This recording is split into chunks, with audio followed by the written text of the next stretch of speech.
1970. Casas a lo largo de todo el Reino Unido se encuentran reunidas para contemplar el retorno de uno de los mayores íconos de su televisión, esperando ansiosamente desde aquel día en que el segundo Doctor se vio forzado a reunirse con su gente y estos le exiliaron a la Tierra. Un aspecto que sin duda llamaba la atención era que si contabas con un televisor más moderno podrías por primera vez contemplar las aventuras del Doctor completamente a color. Sin embargo, los más fieles al show seguramente tenían alguna duda más sobre la nueva temporada, pues esta prometía grandes cambios a la fórmula del show. Al fin y al cabo, la última vez que vimos al Doctor, se nos dijo que su habilidad para viajar a lo largo del cosmos se vería removida por completo. Por tanto, no es nada raro preguntarse si un show que ahora vería al Doctor teniendo aventuras en la Tierra del presente podría realmente tener éxito. Con varias dudas, nervios y emoción, el 3 de enero de 1970, un nuevo Doctor llegaría a las pantallas del Reino Unido. Muchos televidentes sintonizando sin saber que se encontrarían ante el inicio de una edad de oro para el show.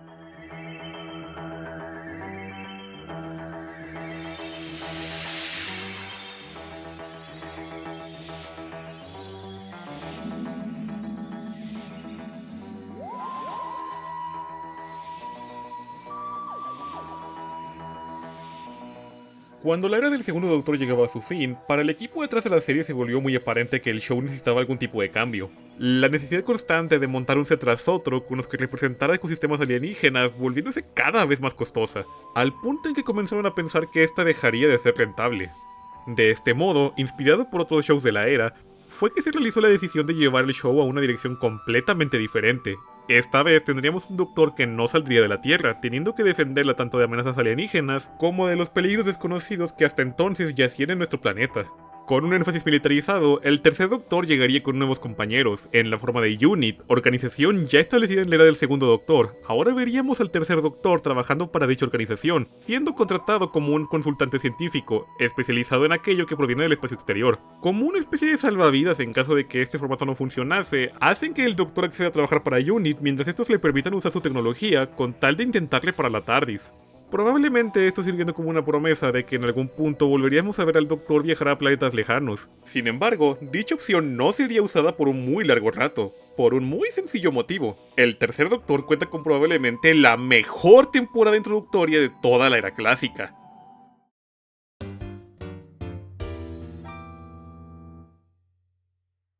Cuando digo que esta temporada la considero mi favorita del show, no es algo que diga a la ligera. Sin embargo, debo admitir que tiene una pequeña ventaja, y esa es en una temporada bastante más corta. Contando únicamente con 4 historias, pero cuya calidad no puede ser negada. La primera historia es Spirited from Space, presentándonos el nuevo status quo, con el cual el ahora ascendido brigadier Ledley Stewart buscando al Doctor tras su llegada a la Tierra, únicamente para encontrarse con un completo desconocido que jura ser aquel Doctor que una vez conoció. Sin embargo, su apariencia no podría ser más diferente.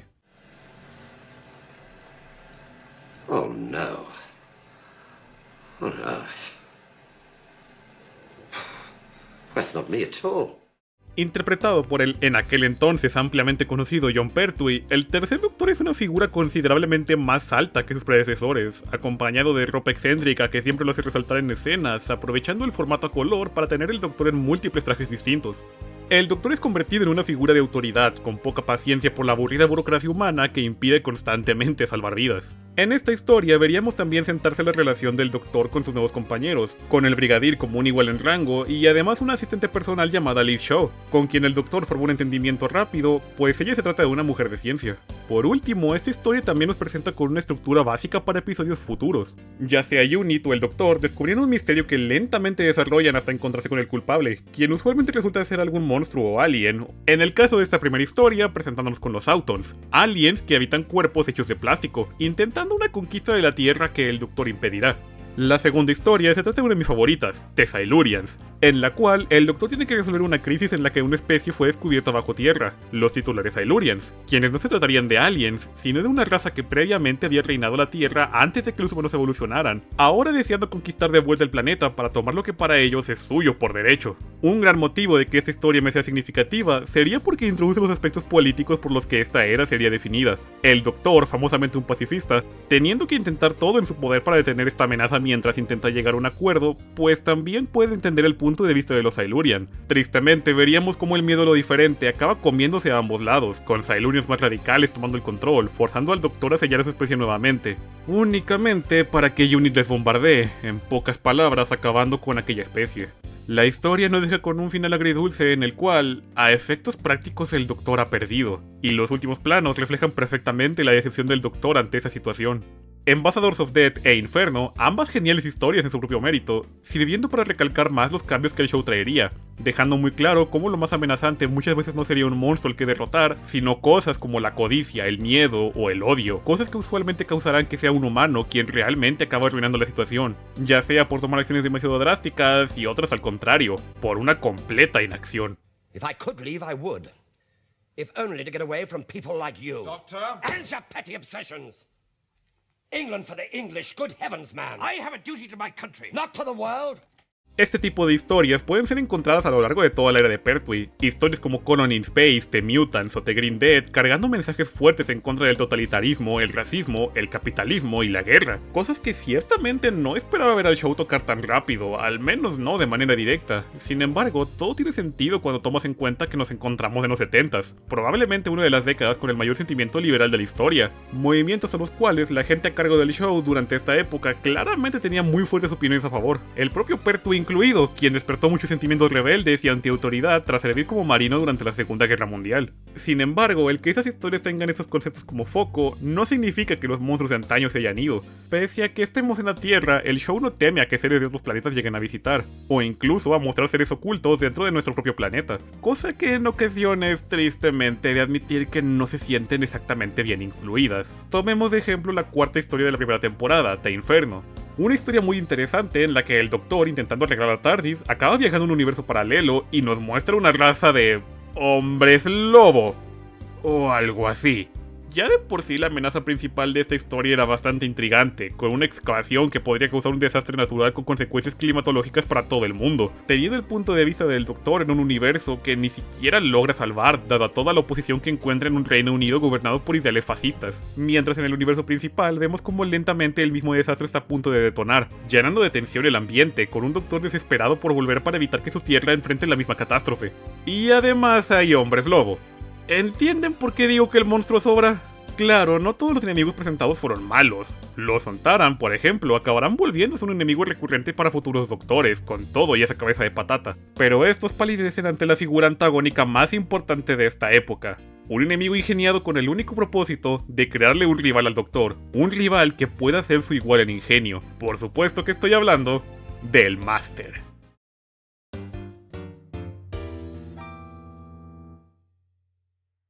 A lo largo de los años en la ficción, han existido villanos que sobresalen por encima de otros al enfrentarse a sus héroes. Podríamos remontarnos al Guasón para Batman, o Lex Luthor para Superman, o incluso podríamos remontarnos al primer gran ejemplo de esto, James Moriarty y Sherlock Holmes. Todos representando una figura que puedes llamar de varias formas, usualmente referidos como archienemigos o némesis, y no hay duda alguna de que el Máster se trata de esta figura para el Doctor. Who the heck are you? Well, I am usually referred to as the Master. oh, is that so? Universally. Interpretado por el muy talentoso Robert Delgado, el Máster aparece por primera vez en la segunda temporada del Tercer Doctor, rápidamente haciendo notar el peligro que este puede llegar a ser. El Máster cuenta con todo un arsenal de artilugios y habilidades, tales como una pistola capaz de encoger forzosamente a la gente, matándolos en el proceso, así como habilidades de control mental que solo aquellos de mayor voluntad eran capaces de oponerse, permitiendo con facilidad armarse con personas a su servicio, y si todo llega a fallar, el Máster es además todo un experto en el arte del engaño, capaz de rápidamente encontrar las palabras adecuadas para obtener lo que quiere, además de ser un amo del disfraz capaz de aparecer donde menos te lo esperas. Pero por supuesto, un set de habilidades no son lo que vuelve al Máster un personaje tan memorable. No, lo que lo convierte en fácilmente uno de los mejores villanos del show sería su personalidad y el cómo esta choca con la del Doctor. An old acquaintance has arrived on this planet. Huh? One of our people? The Master. That jackanapes, all he ever does is cause trouble. He'll certainly try to kill you, Doctor. El Máster funciona como un reflejo oscuro del propio Doctor, armado con su propia TARDIS, la cual no duda en fanfarronear sobre cómo la suya se trata de un modelo bastante más avanzado que la del Doctor. Además es bastante más capaz de manejarla, incluso contando con un sistema camaleón funcional, significando que su TARDIS es capaz de mezclarse en el ambiente, a diferencia de la del Doctor, eternamente atorada como cabina policial. La personalidad del Máster es la de un megalomaníaco con delirios de grandeza, sintiendo que todo lo que existe debe de una forma o de otra arrodillarse ante él, no importando si se trata de humanos o de entidades más allá del espacio-tiempo, considerando que como miembro de una de las especies más poderosas del universo, es su derecho a vivir como un líder, cosa que el Doctor no se cansará jamás de hacer todo lo posible por impedir. Si el Doctor representa ideales liberales, el Máster representa un totalitarismo absoluto, no teniendo dudas sobre meterse en asuntos políticos como una mera estrategia para ganar poder, con su ambición siendo únicamente igualada por su deseo de mostrar al Doctor quién es el superior, siendo esto lo que usualmente acabará llevándolo a la derrota en la mayoría de historias. Claro que el Máster nunca es completamente derrotado, ya sea implicando su escape a un lugar seguro o siendo capturado únicamente para escapar en una futura historia. El Máster sería el villano principal en un total de 8 historias a lo largo de toda la era de Pertwee, cosa que incluso los escritores han tenido pensamientos de que quizá esté fue utilizado demasiadas veces. Sin embargo, yo no me puedo quejar, puesto que el Máster es capaz de volver una historia poco interesante en una mucho más entretenida por el simple hecho de que él esté allí y podamos ver su dinámica con el Doctor. Además, estas historias lentamente expanden su relación con el Doctor, quien poco a poco nos habla más de quien su némesis solía ser. Alguna vez alguien a quien consideraba un amigo en su planeta natal. Ambos acabaron volviéndose rebeldes, pero persiguiendo metas completamente diferentes el uno del otro. Ambos claramente aún teniendo un gran respeto por el otro, aun si ahora eran enemigos. Muy en el fondo, ambos aparentan aún querer de algún modo arreglar las cosas. Digamos que no por nada el Máster y el Doctor es un shippeo demasiado famoso. A lo largo de sus historias, veremos al Máster formar alianzas con otros enemigos con tal de obtener una victoria. En ocasiones, dicha alianza fallando y forzándolo a formar equipo con el Doctor de manera temporal. En su última aparición, incluso teniendo una alianza con los Daleks. Algo que genuinamente fue un giro en la trama y parecía armar hacia una muy ambiciosa historia con el Máster, la cual tristemente no llegamos a ver. La historia del Máster tristemente no cuenta con un final satisfactorio en esta era del show, originalmente planeado como el enemigo a enfrentarse durante la última historia, una historia que acabaría con el Máster finalmente admitiendo sus errores y sacrificando su vida con tal de salvar al Doctor. Sin embargo, la tragedia impediría que esto ocurriera.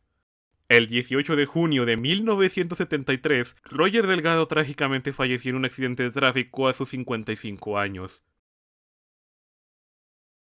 Por respeto al actor, un recast del personaje no se haría, retirando al personaje del programa pareciese que de manera definitiva. Sin embargo, el show debe continuar. Aun si su figura sería extrañada, el show cuenta con un cast igual de talentoso que sería capaz de continuar con la serie por el tiempo que quedase. Un cast que felizmente puedo decir que hicieron esta una era muy entrañable, pues aun si no hay muchas historias sobresalientes, los personajes siempre lograrán volverlas entretenidas.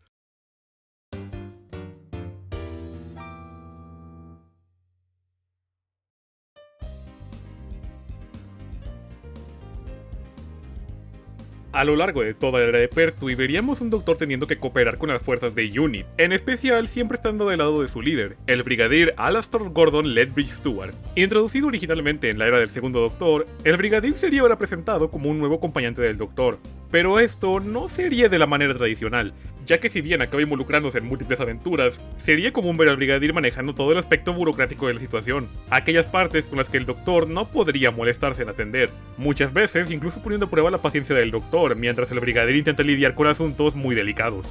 Como líder de UNIT, el brigadier siempre sería visto acompañado por sus soldados, con los dos sobresalientes siendo el capitán Yates y el sargento Benton, personajes que si bien parecen tener sus propios fanáticos, no puedo decir que me dejaron una verdadera impresión, usualmente solo funcionando como más personal, tanto para ayudar al Doctor como al brigadier.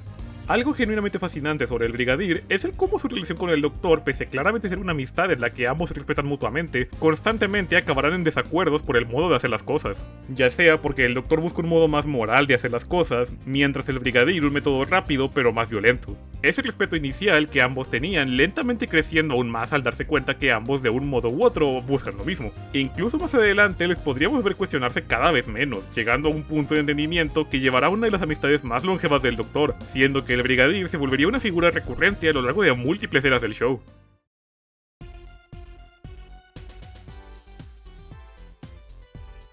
A lo largo de la serie, han habido compañeros del Doctor que, si bien no son malos, claramente tenían un potencial mayor al mostrado que no acabó de ser explotado. Y el mejor ejemplo temprano de la serie es sin duda el de la primera compañera del tercer Doctor. Liz nos es presentada como una escéptica de todo aquello clasificado como extraterrestre, justamente consiguiendo trabajo dentro de UNIT el día en que el Doctor apareció en la Tierra, no tardando mucho en ser encargada de servir como su asistente, quien aunque le cuesta trabajo imaginarse que las historias acerca del Doctor sean verídicas, claramente muestra un entendimiento de múltiples temas, siendo alguien con quien el Doctor puede trabajar codo con codo en el ámbito científico, algo que en ese punto se sintió como una bocanada de aire fresco, siendo todo lo que su compañera anterior Zoe hubiese podido ser. Lamentablemente esta dinámica no duraría mucho, puesto que Liz únicamente acompaña al Doctor durante una temporada, removida del show dado que su personaje era demasiado inteligente.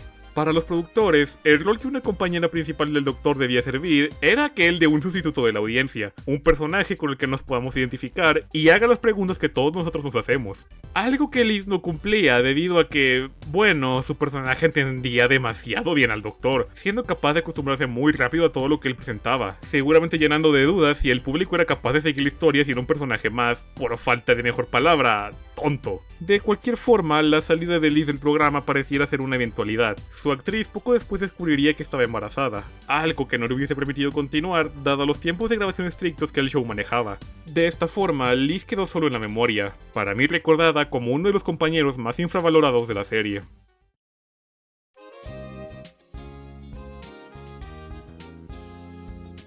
La llegada de Joe al programa es repentina, por decir poco. Don't you know this area is strictly out of bounds to everybody except the tea lady and the Brigadier's personal staff? I'm your new assistant. Oh, no. The Brigadier sent me along to introduce myself, Doctor. Josephine Grant. How do you do, Miss Grant? La salida de Liz del programa fue sin mayor revuelo, ni siquiera dándonos un motivo claro para su retirada, e incluso el Doctor claramente no es tan emocionado de este cambio. Joe es un personaje con el que tardé tiempo en encariñarme, siendo que su presencia es una regresión a anteriores tipos de compañeros. Es más aventurera y con personalidad más juvenil, muchas veces no entendiendo las palabras del Doctor, claramente existiendo con el propósito mayor de que la audiencia se pueda insertar en ella. Conforme las historias avanzan, Joe y el Doctor mejoran su relación, el Doctor volviéndose más abierto con ella, en una relación que incluso podría describir como padre e hija, donde si bien el Doctor puede tener momentos en que se vuelve más demandante con Joe, también tiene momentos dulces donde habla con ella de partes más privadas de su vida, dándole consejos para que ella los pueda usar en su vida diaria. Además, Joe no cae en el estereotipo de una damisela en apuros, en múltiples historias, siendo ella quien lidera una subtrama, ayudando a progresar los eventos, además de ser capaz de enfrentarse a situaciones aterradoras en las que su vida se ve puesta en peligro, haciendo de todo en su poder con tal de ayudar al Doctor, con el que forma un entendimiento en el que uno formula un plan y el otro entiende la intención. Joe se convertiría en la compañera más longeva del tercer Doctor, teniendo en mí un efecto semejante a Jamie, donde siempre que pienso en esa encarnación del Doctor, solo puedo pensar en ella acompañándole a diferentes aventuras. Además, esto puede parecer algo raro de lo que hablar, ya que no es algo de lo que yo suelo fijarme mucho, pero por Dios que Joe sabe vestirse. No me sorprendería que para aprovechar tanto como sea posible el transmitir a color, Joe fuese vestida en diferentes trajes a lo largo de la serie, cosa que ayudaba a sentir más naturales sus aventuras con el Doctor, puesto que Joe en ocasiones se encontraba vestida para algo más antes de comenzar una aventura repentina. Al fin y al cabo, estamos en la Tierra, por tanto se puede permitir tener una vida completamente fuera de acompañar al Doctor, siendo este el motivo por el cual el personaje acabaría dejando el show. No suelo ser fan de cómo la serie clásica maneja el romance, ya van 2 veces en que esto era usado para retirar una compañera, y adelanto que no será la última vez. Sin embargo, esta vez, aún sí sentí que nuevamente la trama amorosa fue introducida de manera muy repentina, con Joe enamorándose de un científico ambientalista con el cual... sí, honestamente no sentí que la química estuviese allí. Sin embargo, soy capaz de perdonar todo esto, pues da mi momento favorito del tercer Doctor, donde en la fiesta para celebrar a su futura pareja, con la cual piensa mudarse a Brasil, el Doctor la felicita, pero es incapaz de quedarse a decir adiós, conduciendo en silencio de vuelta a su laboratorio, sabiendo que su momento en la vida de Joe había terminado.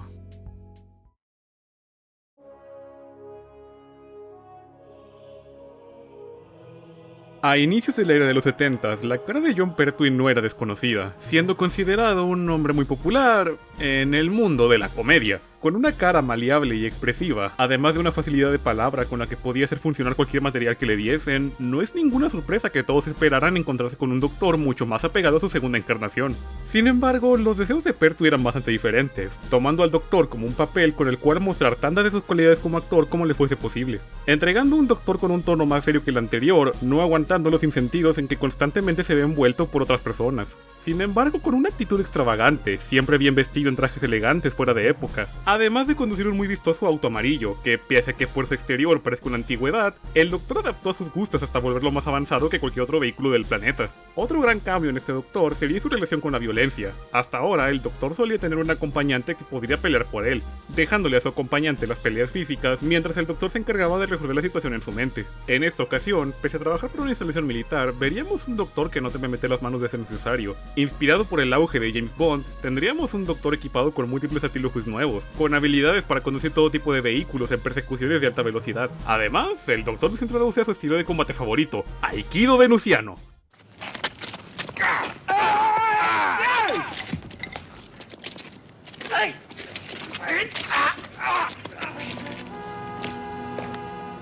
Venusian Aikido, gentlemen.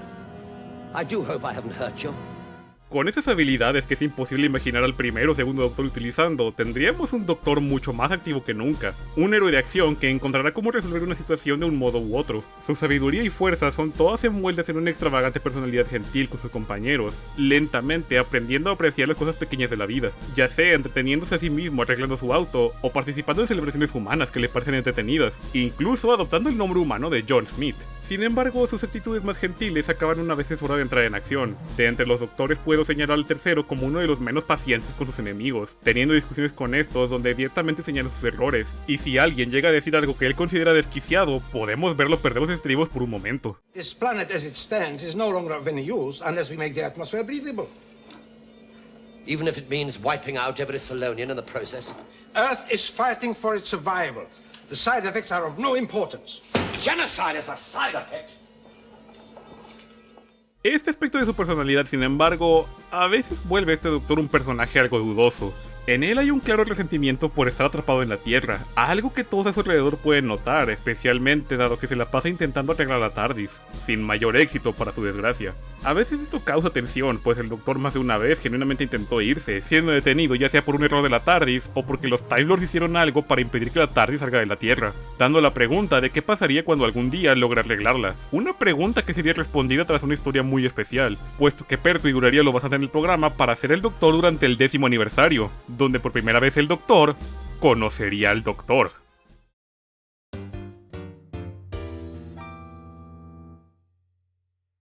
A lo largo del planeta, un evento muy raro está pasando. Luces aparecen de la nada, tras lo cual personas acaban desapareciendo. No tarda mucho en llegar esto a manos de Unit y que el Doctor se ha traído para ayudar, descubriendo que estas luces parecen estar raptando a las personas. Antes de que el Doctor sea capaz de hacer algo, el complejo en que se encuentra es atacado por criaturas alien, que fuerzan al Doctor y compañía a tomar un refugio en la TARDIS, dándose cuenta de que la situación se encontraba completamente fuera de sus manos, y que lo que sea que está causando estos problemas no parará hasta capturarlo. El Doctor es forzado a mandar una señal de auxilio a Gallifrey, su planeta, donde la situación ya estaba siendo monitoreada y era peor incluso de lo que parecía. Resulta ser que la respuesta a todo esto era una apertura a través de las dimensiones que llevaría hacia un universo de antimateria, un lugar que no debería existir. Esta apertura está causando una pérdida de poder masiva en todo Gallifrey, quienes únicamente pueden confiar en que el Doctor desde su posición sea capaz de arreglar el problema, para lo cual se verán forzados a torcer las reglas y permitir al Doctor violar una de las reglas del tiempo, pues nadie más podría ayudarlo que él mismo. Hello, what's this? Seems strangely familiar. Is it yours, Joe? Flute? No. Well, properly speaking, it's a recorder. Thank you. I was wondering where that had got to. You haven't been trying to play this, have you? Oh, I can see you've been doing the TARDIS up a bit. I don't like it. Por primera vez en la serie tendríamos una historia donde los actores que han encarnado al Doctor aparecen juntos en pantalla, explicando para confusión de sus compañeros cómo es que ambos son la misma persona, cosa que únicamente se vuelve más confusa cuando los Time Lords deciden enviar una encarnación más del Doctor a ayudar. Ah, there you are. I seem to be stuck up here. Oh, so you're my replacements. A dandy and a clown. The Three Doctors marcaría la primera historia multidoctores del show, un tropo que se volvería común de ver para celebrar ocasiones especiales, tales como aniversarios del programa. En esta ocasión, juntando a los 3 doctores originales para viajar al universo de antimateria y enfrentar a una figura mítica de la cultura de los Time Lords, Omega, el inventor de los viajes del tiempo.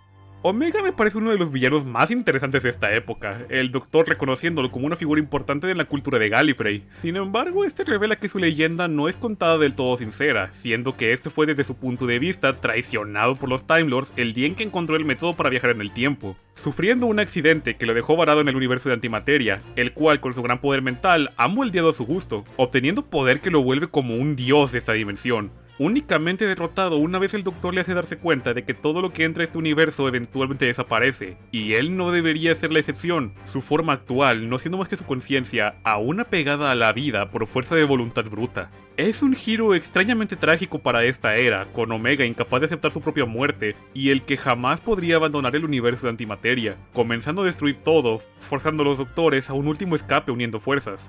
Hablando de los Doctores, obviamente esto sería la estrella del show. Para empezar, tendríamos al segundo Doctor reuniéndose con sus viejos amigos de UNIT, quienes estarían bastante felices de ver al mucho más alegre Doctor con el que alguna vez se enfrentaron a los Cybermen. Además, tendríamos al segundo y tercer Doctor formando equipo pese a sus diferencias, ya que con sus personalidades y formas de hacer las cosas tan diferentes, acaba en que ambos Doctores no se soporten el uno al otro, cosa usada en su mayoría para la comedia, volviéndolos un dúo muy entretenido de ver en pantalla. Claro, el primer Doctor también está aquí. Sin embargo, pese a salir en todos los promocionales, posando junto a sus otras encarnaciones, dada la ya muy deteriorada salud de Harnell, tuvieron que ingeniar un modo de grabar sus escenas sin que le costase mucho, eligiendo hacer que el primer Doctor esté atrapado en un vórtice temporal, donde solo de vez en cuando es capaz de comunicarse con sus otros yo, para darles indicaciones de qué hacer. En esta, que sería su última encarnación, Harnell aún es capaz de entregarnos un primer Doctor con la misma actitud de su época, funcionando como un modo de hacer que sus sucesores dejen de lado las diferencias en favor de seguir una misma meta. Aún si me hubiera gustado verlo interactuar más con sus sucesores, no queda más que agradecer al hombre que lo inició todo por volver al show una última vez. Al final de la historia, los Doctores logran escapar del universo de antimateria. Tras despedirse de sus otros yo, por su servicio en salvar el universo, los Time Lords finalmente decidieron remover el castigo del Doctor. La TARDIS puede volver a viajar. Tristemente, esto no sería algo de lo que el tercer Doctor disfrutaría mucho, pues todo eventualmente tiene que acabar.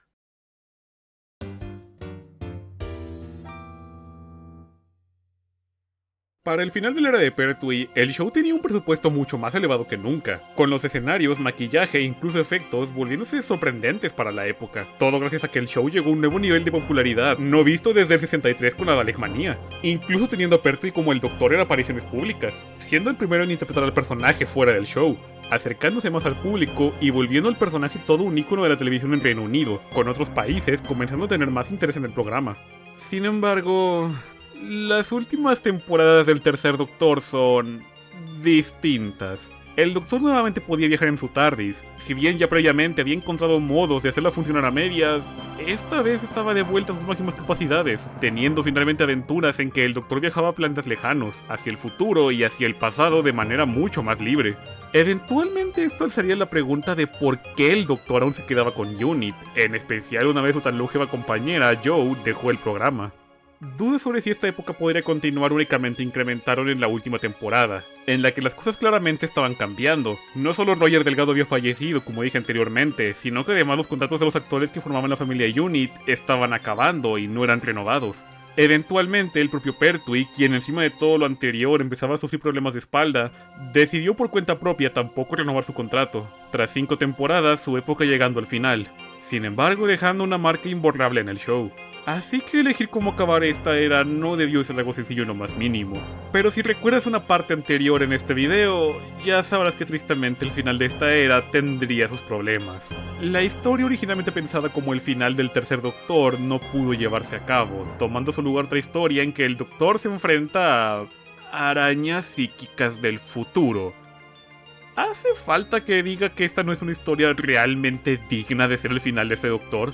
Bueno, a ver, no es que la historia sea mala per se, sin embargo le falta esa sensación de momento climático que el segundo Doctor pudo obtener. En ningún punto de esta historia sintiéndose como que esta fuese realmente la última de este Doctor.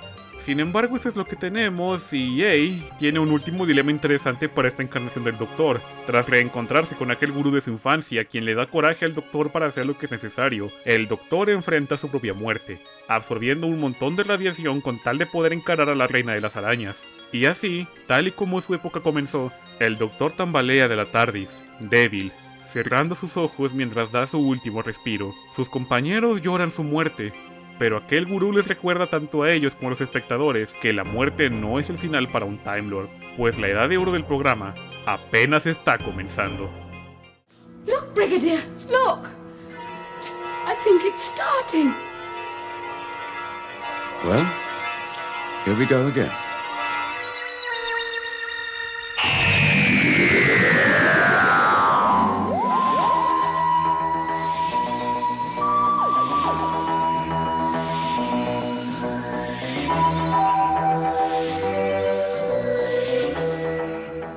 Los compañeros del doctor miran atónitos entre lo que tenían enfrente.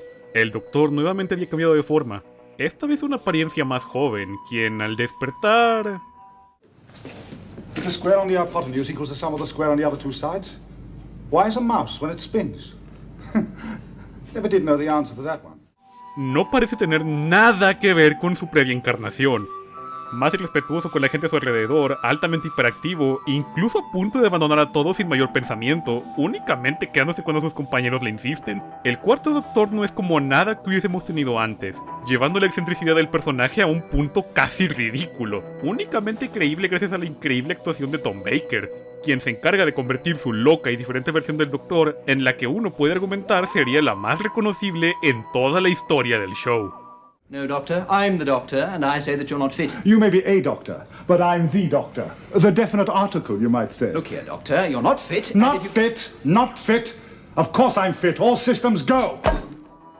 Tom Baker no era para nada la primera elección en mente, la idea original siendo traer un actor de mayor edad que evocara más a la época del primer Doctor. Sin embargo, tras pasar por una larga lista de actores a considerar, acabaron cayendo en Tom Baker, cuya carrera como actor apenas estaba empezando a despegar, teniendo bastante mala suerte en su búsqueda por papeles, aceptando sin dudar mucho tomar el papel, aun si únicamente tenía conocimiento algo básico del show.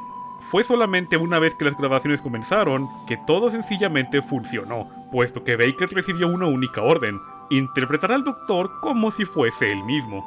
Muchísima gente suele decir lo mismo. Tom Baker no interpretaba al Doctor, él es el Doctor, puesto que él mismo se trata de una persona muy resaltable en su propio mérito, con una personalidad de carácter fuerte, diciendo todo lo que se le viene a la mente sin un filtro tan ajustado, y con una infecciosa sonrisa y grandes ojos. Todo acabaría pasándose al propio Doctor. Con todo esto, el cuarto Doctor únicamente necesitaba causar una buena primera impresión, y sin duda lo logró con solamente una historia, en la cual incluso yo agarré inmediato cariño por esta encarnación.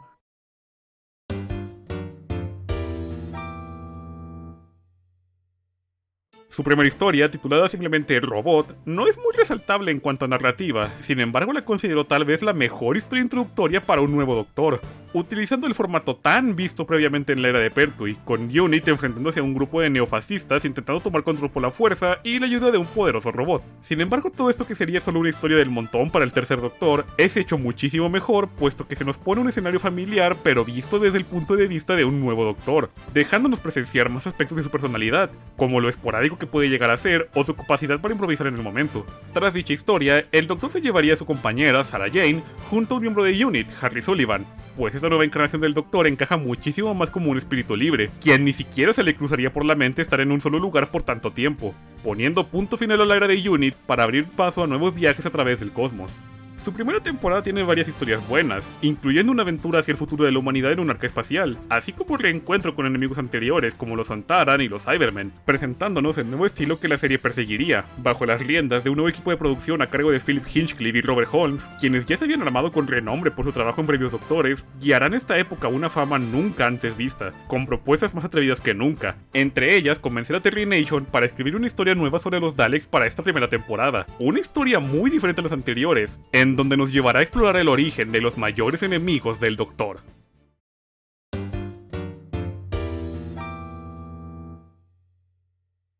En la cultura popular de aquel entonces, los Daleks parecían haber perdido el prestigio con el que alguna vez contaban, no ayudando mucho que Terry Nation parecía haber perdido interés en el show, resultando en algunas historias poco resaltables en el gran esquema. Pero la nueva producción le impulsaría a escribir una historia hablando del origen de esta raza, cosa que parece haber restaurado su pasión y llenado de ideas, suficientes ideas para traernos lo que se volvería mi historia favorita de la era clásica, algo que no digo en absoluto a la ligera.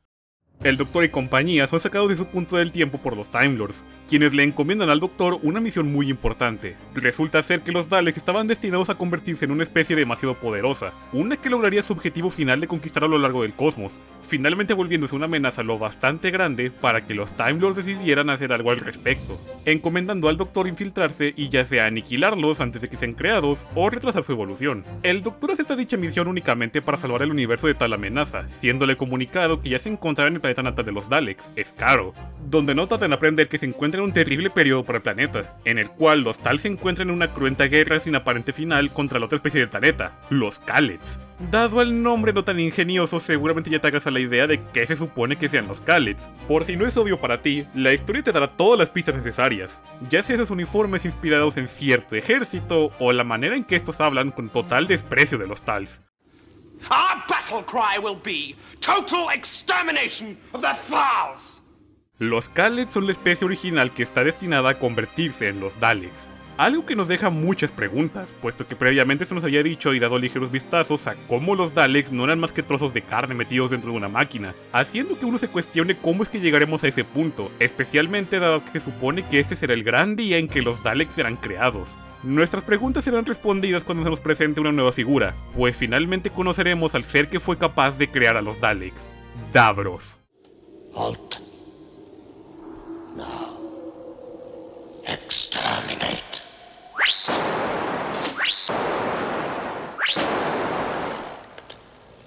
The weaponry is perfect. Davros tiene que ser una de mis adiciones favoritas para esta historia. Adjudicando la creación de los Daleks a este hombre no fue nada tomado a la ligera. No es un simple científico loco cuyas armas se salieron de control. Davros se trata de un megalomaníaco homicida cuya apariencia de cadáver viviente está tan retorcida como su personalidad, ofreciendo una persona calmada y de compostura cuando lo requiere, pero en cuanto es necesario se vuelve capaz de soltar órdenes con gritos semejantes a los de sus propias creaciones.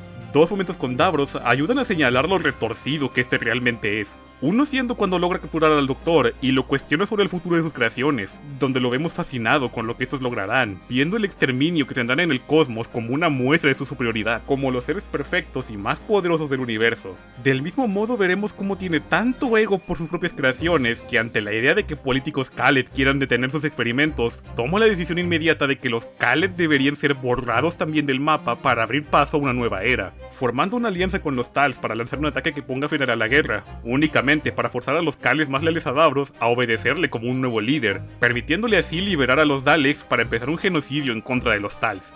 Incluso el Doctor, que en esta encarnación muchas veces lo vemos en total control de la situación, aquí lo vemos desesperado, teniendo que tomar decisiones increíblemente difíciles. Incluso lo vemos completamente derrotado cuando el ataque contra los Kalets es lanzado, pues no fue capaz de evitar tantas muertes sin sentido. Sin embargo, de lejos el momento más importante para el Doctor en esta historia sería enfrentar de lejos el mayor dilema moral que ha tenido, logrando montar una contrapción con la cual podría poner final definitivo a los Daleks, matándolos en una incubadora antes de que sean convertidos en máquinas de guerra, pero titubea al preguntarse si tenía el derecho de tomar tal decisión. Al fin y al cabo, los Daleks sí serán un mal inimaginable, pero su maldad formará alianzas entre los planetas, con el único final de ponerles un alto, pues a partir del mal que estos causaron, darán motivaciones a las fuerzas del bien para unificarse.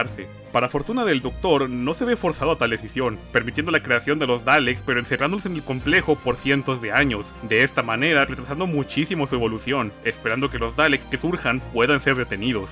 Finalmente, esta historia nos da mi momento absolutamente favorito de los Daleks, en el que estos, ahora muchos en número, traicionan a su propio creador, puesto que ahora los Daleks se consideran a sí mismos superiores, lo ven como alguien inferior e incapaz de liderarlos. Davros, aterrado, no puede más que suplicar por su vida, pero él mismo debería saber que tales sentimientos fueron removidos por él mismo, de este modo poniendo un final irónico a su historia.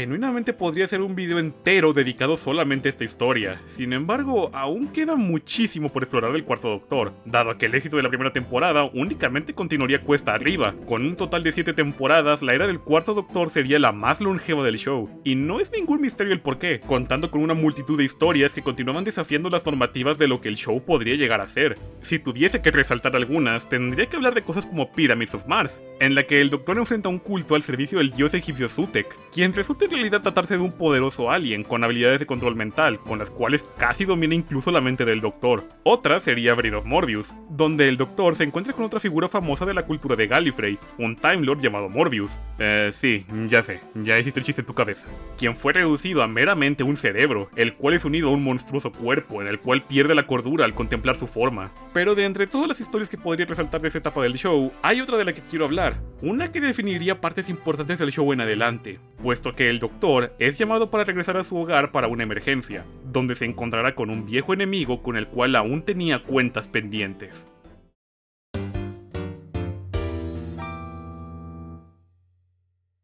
El Doctor recibe una llamada urgente de Gallifrey. Aún si no conoce los motivos para haber sido llamado, decide regresar inmediatamente, teniendo que dejar a su compañera en la Tierra, pues en Gallifrey existen leyes en contra de atraer a otras especies.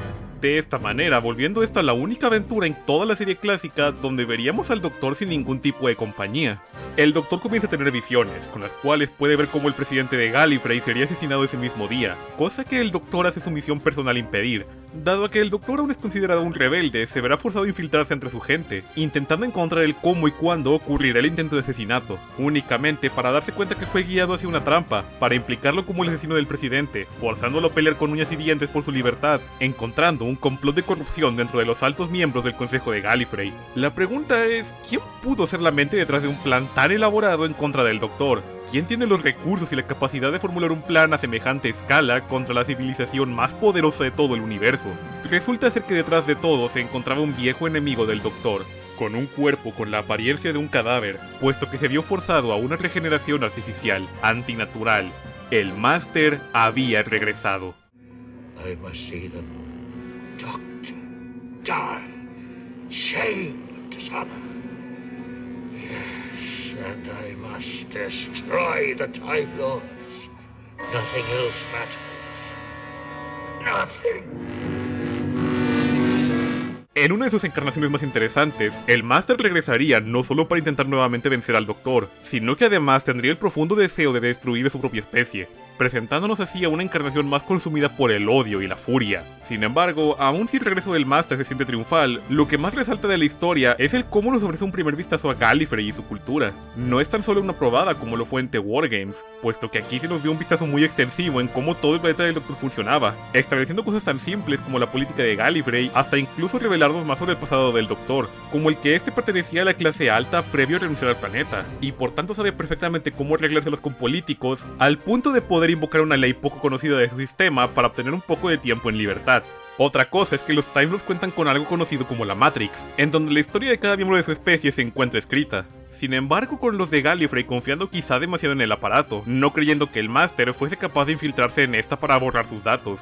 Del mismo modo se nos establece una nueva regla, la cual implica que los Time Lords únicamente pueden regenerarse 12 veces a lo largo de toda su vida. Incluso se nos presenta con nombres importantes de la cultura de Gallifrey, un claro ejemplo siendo Rassilon, quien es nombrado como quizá la figura más importante de la civilización, siendo su fundador quien dejó múltiples objetos de gran poder como legado. No puedo negar que esta historia me parece excelente, pero sí comienza un problema que tengo con el show a la larga. Ya habían sido más de 10 años desde que la audiencia conoció al Doctor en aquel almacén abandonado. Desde entonces hemos conocido cada vez más del pasado de quien alguna vez se trataba de un completo misterio. Quizás incluso hemos aprendido demasiado. Ese sentimiento de quizás saber demasiado sobre el Doctor y que el misterio que alguna vez lo rodeaba había desaparecido no pasaría desapercibido, molestando a ciertos sectores de la comunidad por algunos años, y parecía no haber intención por arreglar tal cosa.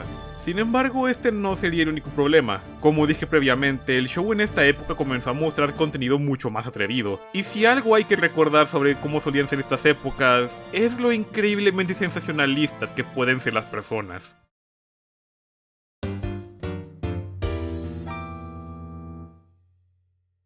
Por lo que he podido ver, las primeras 3 temporadas del Cuarto Doctor parecen ser consideradas el mejor contenido que se tiene por ofrecer. Y no quiero ser irrespetuoso con historias que vinieron después. Historias como The Maker o City of Dead sirviendo como excelentes ejemplos de buenas historias de otras temporadas. Sin embargo, es bastante obvio que algo había cambiado internamente. Y ciertamente cambios hubieron, con la BBC cediendo ante las demandas de grupos conservadores. Al fin y al cabo, la BBC es un canal que únicamente vive en base al público que mantienen, siendo un canal que no tiene comerciales, y por tanto, si hacen enfadar a un sector de la población, únicamente encontrarían problemas. De este modo, el equipo de producción cambió, con la idea de producir historias un tanto más ligeras en cuanto a lo que era mostrado, aquellas imágenes más arriesgadas quedando en el pasado. Por si todo eso fuera poco, por razones externas atadas a una crisis económica ocurriendo en Reino Unido, el show salió con un presupuesto bastante reducido, causando que en muchas ocasiones cuenten historias demasiado ambiciosas por el presupuesto que se tiene, con escenas que ya no es que envejecieran mal,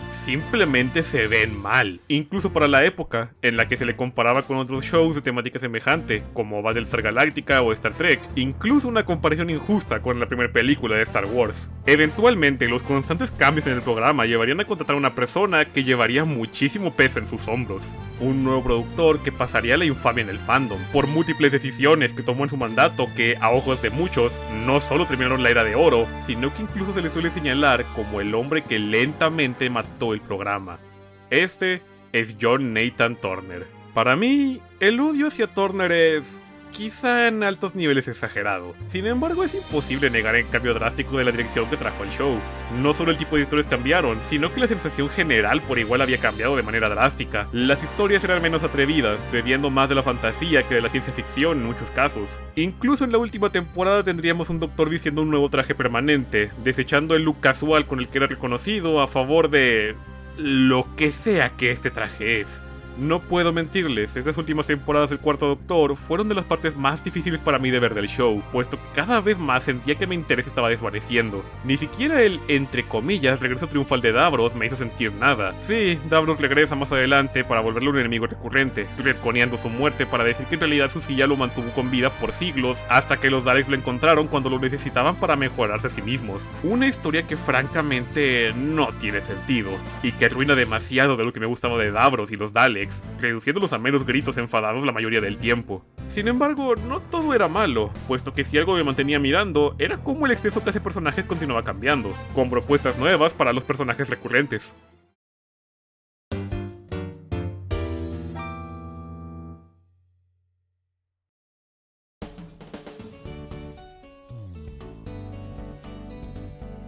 De vuelta en la era del tercer Doctor, tras la despedida de Joe, el rol de acompañante principal quedó libre para una nueva propuesta. Como de costumbre, no tardando mucho en presentarnos a Sarah Jane, una reportera que acabó accidentalmente acompañando al Doctor en un viaje, quedándose con él desde entonces para incluso contemplar su regeneración hacia el cuarto Doctor.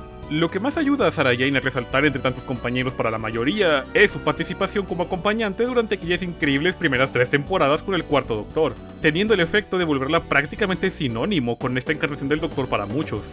Por mi parte, bueno, es hora de que toda la credibilidad que tengo desaparezca. Sarah Jane me parece un personaje ok y poco más. No quiero sonar irrespetuoso a la memoria de su actriz, Elizabeth Sladen, pero me es imposible negar que el personaje de Sarah Jane nunca llegó a tener el mismo efecto en mí que tuvo en muchos otros. Sus actitudes más juveniles, en las que actúa más juguetona con el Doctor al punto de no tomarse sus monólogos muy en serio, no serían algo que me llame la atención, siendo que honestamente su papel en las historias me es difuso de recordar, más allá de en muchas ocasiones necesitando ser salvada. Tal vez pueda adjudicar su fama que muchísima gente utilizaría el cuarto Doctor como punto de entrada. Por tanto, para muchos, su relación con el Doctor sería su primera experiencia con un compañero, generando un gusto por el personaje como un tipo de nostalgia, efecto que tienen en mí y en Bárbara, por ejemplo.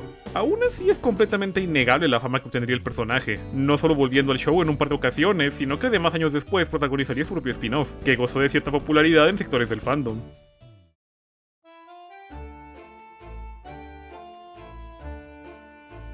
Previamente había mencionado cómo en un inicio había surgido la idea de que este nuevo Doctor sería más anciano, cosa que hizo necesario un personaje como Harry, ya que este nuevo Doctor no podría llevar a cabo las mismas escenas de acción que su anterior encarnación. Se pensó que necesitarían un personaje masculino fuerte que pudiese tener dicha acción, cumpliendo un rol semejante al que Ian, Jamie o Steven alguna vez hicieron. Sin embargo, con el casting de Baker, dicho rol no parecía necesario, pues el cuarto Doctor era mucho más capaz de defenderse de lo originalmente planeado.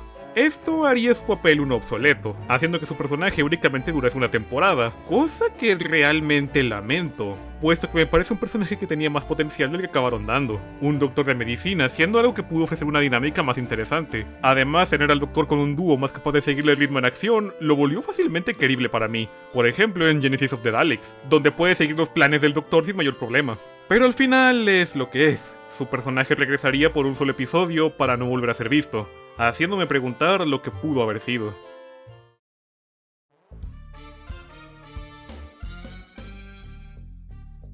Leela sería presentada como un personaje bastante diferente a lo que el show había presentado previamente, una miembro de una tribu formada años después de que una nave se estrellase en un planeta lejano. Tras haber sido ayudada por el Doctor para liberar a su gente de una inteligencia artificial loca, Leela subiría como polizón y acompañaría al Doctor por un tiempo. Al ser miembro de una tribu poco civilizada, estaría altamente entrenada para pelear y poco más, no entendiendo ni siquiera conceptos básicos de decencia, algo comúnmente usado de manera comédica, únicamente para recordarnos lo capaz que es en cuanto llega a la acción. Leela es para mí una compañera altamente infravalorada, recordándome en muchos sentidos a Jamie, permitiendo al Doctor lidiar con los problemas más complicados, mientras Leela lo apoya contra lo que sea necesario derrotar físicamente. Además me alegra que pudieran manejar muy bien su intelecto, ya que siendo miembro de una tribu pudieron fácilmente volverla tonta. En su lugar simplemente parece alguien despistada y que desconoce del mundo. Además tiene un final bastante interesante, acabando por convertirse en la primera humana en pisar Gallifrey y formar un hogar ahí.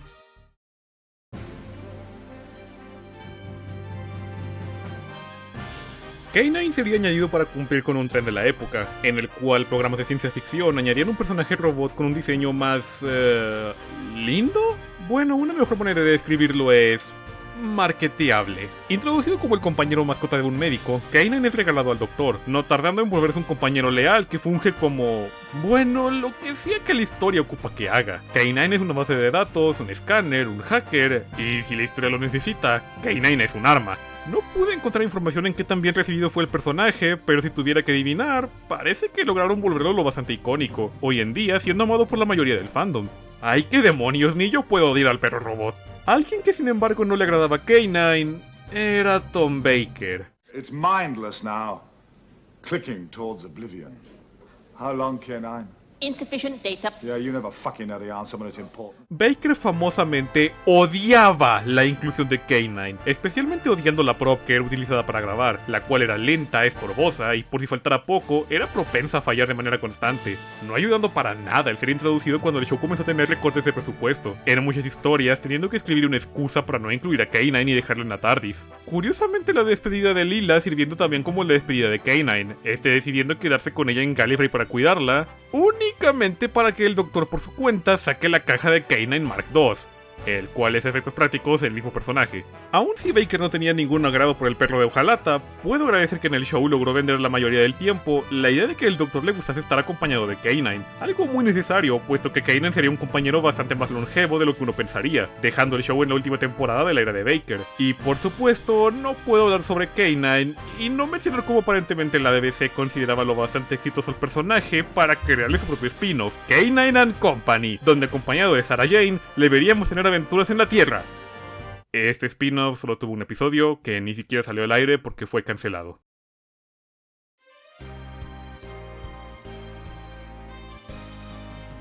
Romana Boretralundar, o simplemente Romana, sería una compañera introducida en las épocas finales del show, enviada para apoyar al Doctor en la búsqueda de las llaves del tiempo, con las cuales impedir los malvados planes de una entidad conocida como el Guardián Negro, con lo más resaltable de su introducción, siendo que ella no es una humana, sino una Time Lord.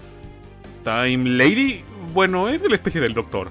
Romana sería una compañera que ofrecía la idea de una semejante al Doctor. En muchas ocasiones le veríamos competir en intelecto con el propio Doctor, incluso un par de veces presumiendo quizás ser más inteligente que él. I may be inexperienced, but I did graduate from the academy with a triple first. I suppose you think we should be impressed by that too. Well, it's better than scraping through with 51% at the second attempt. That information is confidential. Tristemente, esta promesa de un personaje más inteligente y capaz no acaba durando mucho. No solo su personaje no parece llevarse muy bien con el Doctor, sino que además empezaba a caer más en la idea de la damisela en apuros, algo que no pasó desapercibido por su actriz Mary Tam, quien, sintiendo que el personaje no era lo que se le prometió, acabaría dejando el show tras una sola temporada. Sin embargo, el personaje de Romana no dejaría el show, en su lugar cambiando de actriz a Lala Ward, con la explicación siendo que Romana decidió regenerarse de manera esporádica. Ok, sé que no era la intención porque no tenían reglas tan fijas en ese entonces, y sé que en Universo Expandido han intentado dar más explicaciones, pero si solo ves el show, esto prácticamente implica que Romana se mata a sí misma fuera de cámara. Rares esa parte, lo que me agrada de su personaje es cómo lentamente la veríamos pasar de una Time Lord acostumbrada a las formas de hacer las cosas en Gallifrey, teniendo que aprender poco a poco a disfrutar de las partes más pequeñas de la vida, para su segunda encarnación teniendo una Romana mucho más agradable en personalidad, que logra en su mayor parte mantenerse como alguien eficiente por su cuenta, y además... Ok, de nuevo, yo fijándome en esto, pero ¿quién le dio outfits tan buenos a este personaje? Incluso puedo apreciar bastante su despedida, eligiendo quedarse en un universo paralelo para ayudar a sus habitantes. Claramente, el Doctor acabó teniendo muchísima influencia sobre ella.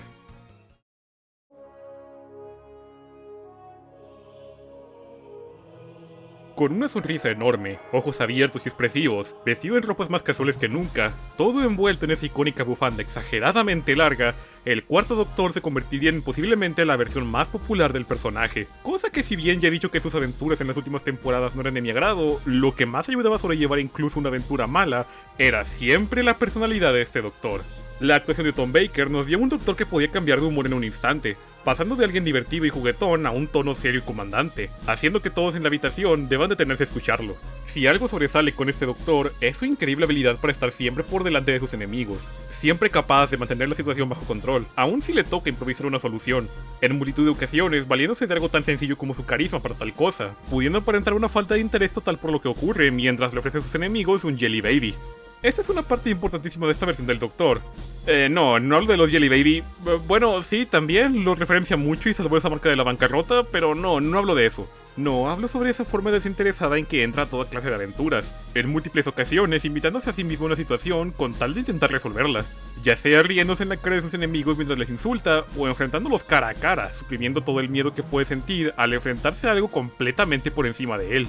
Baker ha dejado en claro que aun si ha tenido más papeles a lo largo de su carrera, Doctor Who siempre será su trabajo favorito, puesto que era un show donde simplemente podía ser él mismo y todos lo amaban. Cosa que no es ninguna mentira, con Baker haciendo múltiples apariciones públicas, pues gracias al show pasó de un actor de nicho con mala suerte a uno de los rostros más reconocibles de todo el país. Su amor por el personaje, sin embargo, puede que haya sido un poco demasiado. Se suele decir que con el pasar del tiempo en la serie, Baker comenzó a tener cierto ego. Un ego que causaba que cuando comenzaba a sentirse descontento con la serie, fuese muy vocal al respecto, colocándose a sí mismo como una figura de autoridad máxima al respecto. En especial, una vez el staff de producción comenzó a cambiar, con Baker muchas veces metiéndose donde no le llaman, para demandar alteraciones a los guiones, excusándose con que ahora que él es la figura más longeva, era él quien sabía que se podía y que no se podía hacer con el show. Actitudes muy semejantes a las que tuvo alguna vez William Hartnell. Sin embargo, debo volver a recalcar, Baker no hacía tales cosas por malicia. Su deseo por mantener el show en cierto estatus era nacido por el profundo amor que tenía por el programa y por el personaje. No por nada volviéndose un Doctor tan longevo. Con 7 temporadas interpretando al personaje, no parecía tener planes de abandonar nunca el show. Las cosas, sin embargo, cambiaron con la llegada de John Nathan Turner. Este traía un cambio de imagen al show y escuchaba menos las demandas de Baker que sus antecesores, llevando así a que Baker comenzase a desencantarse con el estado del show. En su última temporada no se puede negar que puedes incluso ver cómo ya no ponía todo el mismo esfuerzo en el personaje, añadiendo a esto los recursos al presupuesto, y cómo el programa empezó a tener problemas, siendo comparado con producciones americanas importadas al Reino Unido. Temprano en inicios de esta temporada, Tom Baker decidió dejar el show, dejando así que nuevamente ocurriese otra historia de regeneración.